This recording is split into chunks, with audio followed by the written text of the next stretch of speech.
We're back, and I was just laying in my sky. I want to get a feeling of just some nice atmosphere. So that was my start. Now I'll build in some of that beautiful blue that was in there. I'll use some of this turquoise blue. And some of my ultramarine blue.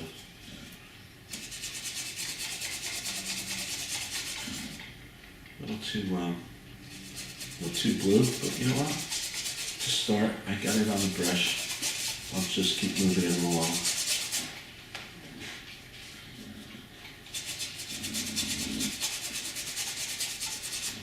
The magenta against the turquoise blue are almost complementary colors because this has such a feeling of some green in it, and that red against the green really needs it down. So I really like the effect I'm getting in here.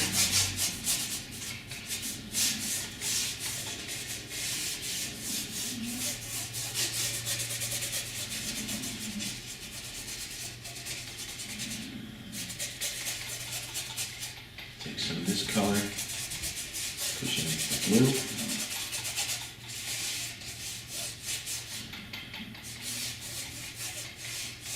Take some of that blue and push it into that magenta. And there's good stuff. Alright, let's leave that as is. My next step is I'm going to do our background tree. So a medium-sized brush should handle that. I'm working on a 12 by 16 canvas, and I'm using a number 4 silver brush, and I'm just going to scrub in some background. So I'm going to start, see what that gray does. Alright, so that gray is kind of nice because it creates the feeling of distance, but I have to add some color to that, no doubt.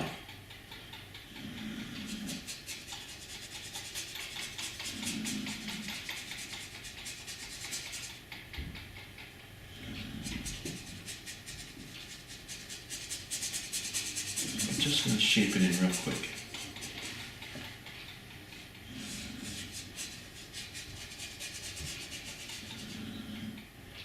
We said we had a little building right about here. So I'm going to save some room for that.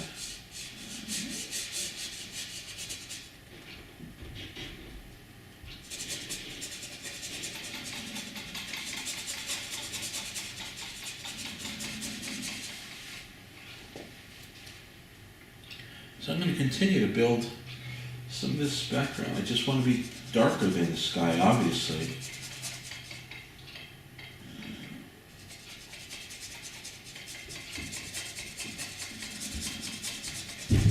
And later on, when I do shape the tree, I'm going to want to build some dark on the left side, right up around here, to really get that to pop out. But for now, I just want to get a gray tone in there. Alright. The lower, so I said maybe my building's coming in right about here. I'm going to build that gray now that I might want to shape in.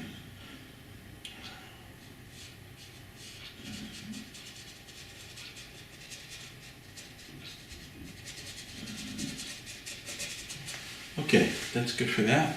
And now I want to get some color in there, so maybe I'll take a little bit of my ochre here, some of my phthalo green. Phthalo green is a very powerful color, so we gotta tread lightly when we pull that out. Adding a little bit of yellow to it. And now I definitely want to build that in.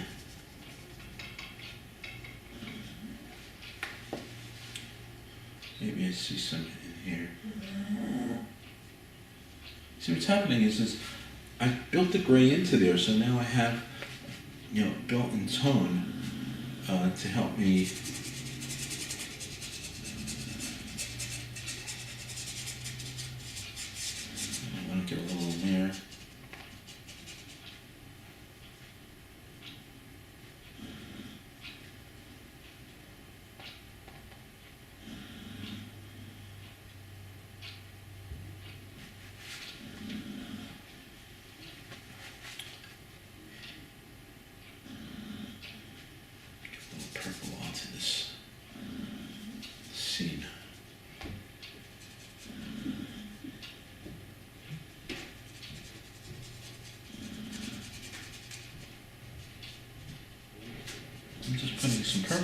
create a feeling of depth.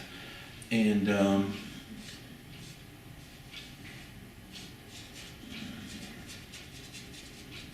as much as we want to work with the purple, with a gray tone, there is a lot of color in there. So maybe our light source is coming from here. So maybe I'll just get a feeling of some of this yellow against that purple. Because they're complementary colors, they do a nice job of dulling each other down. Don't even have to sit and work at it here on my palette. Just do it right there on the canvas. And everything kind of unifies. I probably have too much yellow, not right now, but maybe not. We'll see.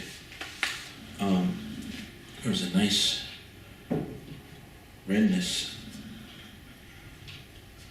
to these trees.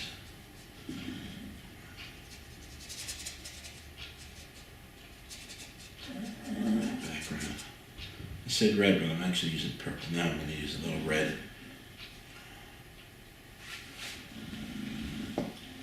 It's kind of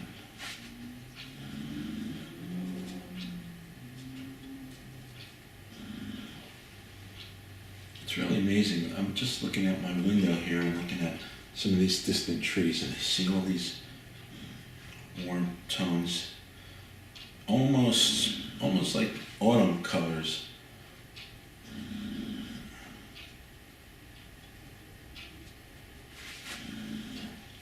And it's nice to incorporate them into your painting.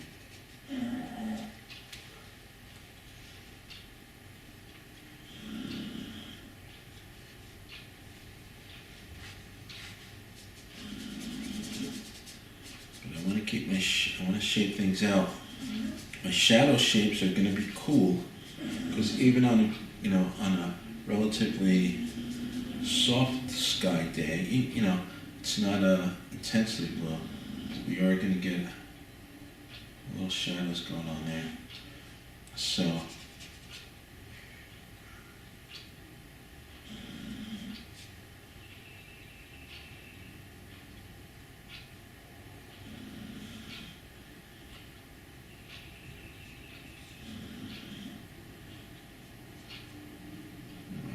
shaping up something there.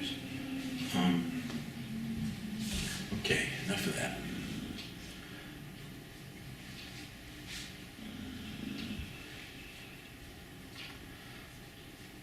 I want to start building my grass color. I'm just going to switch to another brush. And nothing too small and nothing too big. Let's go to this guy. It's a little stiff, which is like what I like, because I'm going to be doing a lot of scrubbing, so it doesn't have a lot of hair on it. I like that light background green. The sun's just like cutting through a bush back there. There's a real side light on this picture. I hope we can get something similar to that. So I'm going to take some white, just a touch of that green, but got it muted down there, so that kind of helps me. Right, so right here, we're going to have some bushes about there. So right about there, let's slide across this thing.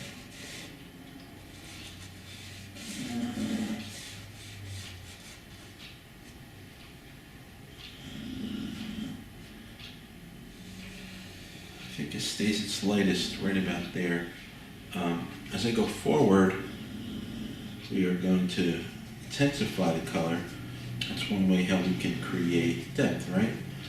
And also, not only do we have forward to back, keep them on the color perspective there, where things get lighter most of the time, but we also have directional light. So I'm saying like right about here,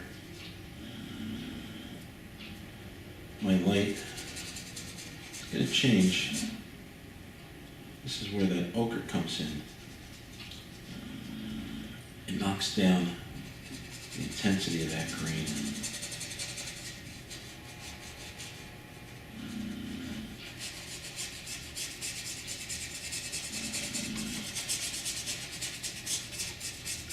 Love this canvas I'm painting on. This is an old piece of material that I had.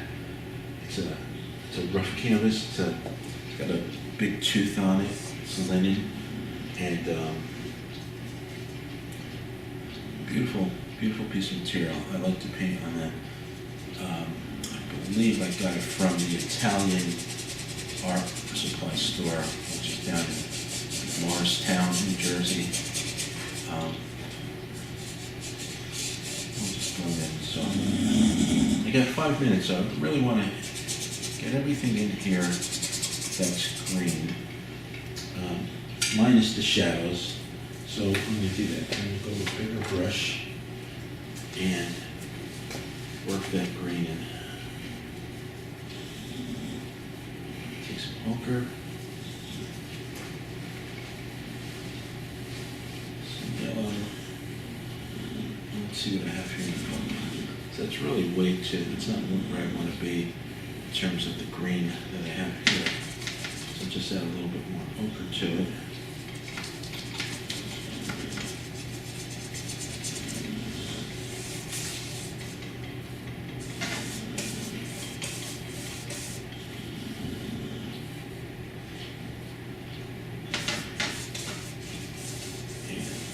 Yellow, I just pushed and really lit it up.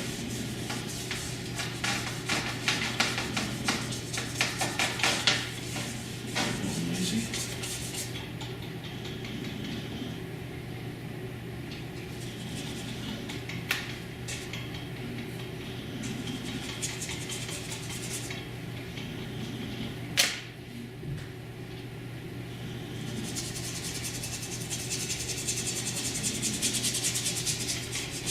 So my goal right now is just to keep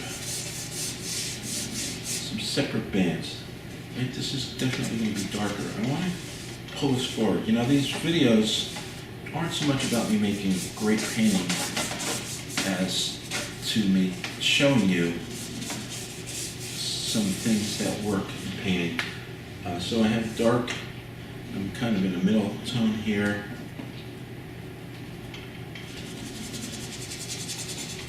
And we're working our way back.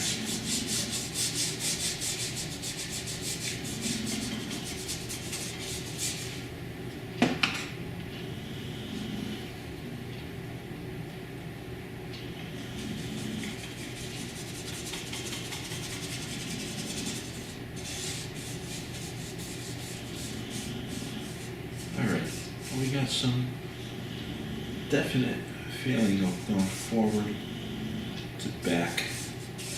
It's a very important part of the painting process. All right, we'll stop here and we'll be back.